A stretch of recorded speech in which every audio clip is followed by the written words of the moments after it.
ঝাল চচ্চড়ি ভোলা মাছটাকে ভাজতে দিয়েছি। আর এদিকে আছে পুঁটি মাছ, চিংড়া মাছ, ওটা বেগুন দিয়ে ঝাল করব, আপনাদেরকে আস্তে আস্তে দেখাচ্ছি। ভোলা মাছটা আমার ভাজা হয়ে গেছে, এবার আমি একে একে ভোলা মাছটাকে তুলে নেব।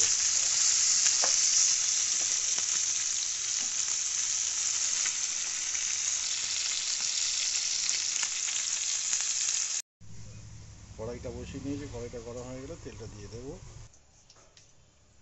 এখানে আমি দুটো তেজপাতা, দুটো শুকনো লঙ্কা, একটু জিরে, দুটো লং, চারটে এলাচ নিয়েছি।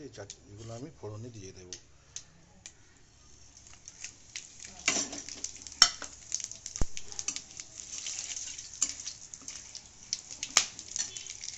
এবার আমি পেঁয়াজ কুচিগুলো দিয়ে দেব।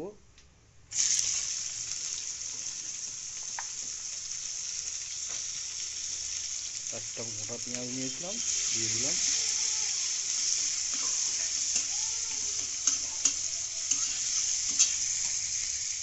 পেঁয়াজটা আমার লাল লাল করে একটু ভাজা হয়ে গেছে। এবার আমি দেবো 1 চামচ ওখানে আদা রসুনের পেস্ট, আর একটুখানি দিয়ে দেবো। আদা রসুনের কাঁচা গন্ধটা চলে যাওয়ার পরে আমি এবারে ওখানে দিয়ে দেবো টমেটো কুচি।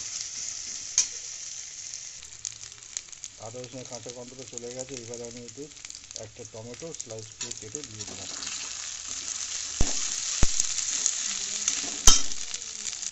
এখন আমি দিয়ে দেবো স্বাদ মতো একটু লবণ।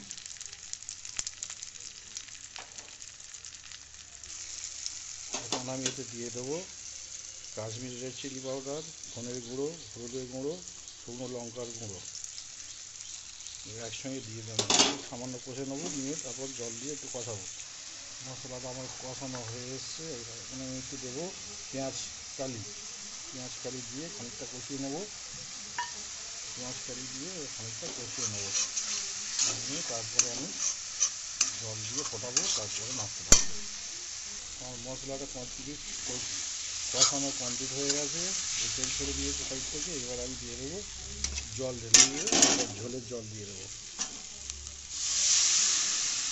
আর দেবো না, এই সামান্য জল দিয়ে দেবো।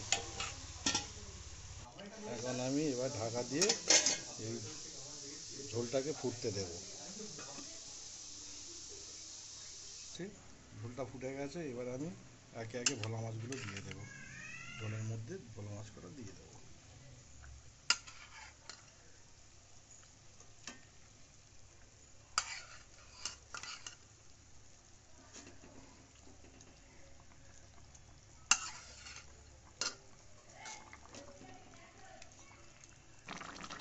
এখন আমার ভোলা মাছের ঝাল কমপ্লিট হয়ে এসছে।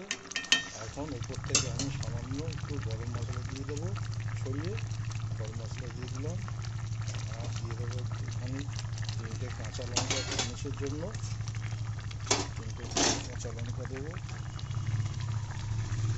সামান্য একটু ধনে পাতা দিয়ে আমি চুলের জালটা অফ করে দেবো।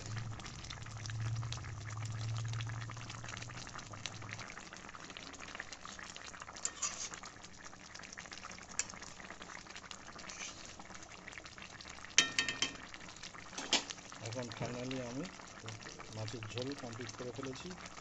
এবারে আমি ঢাকা দিয়ে গ্যাসের চুলোটাকে অফ করে দিচ্ছি।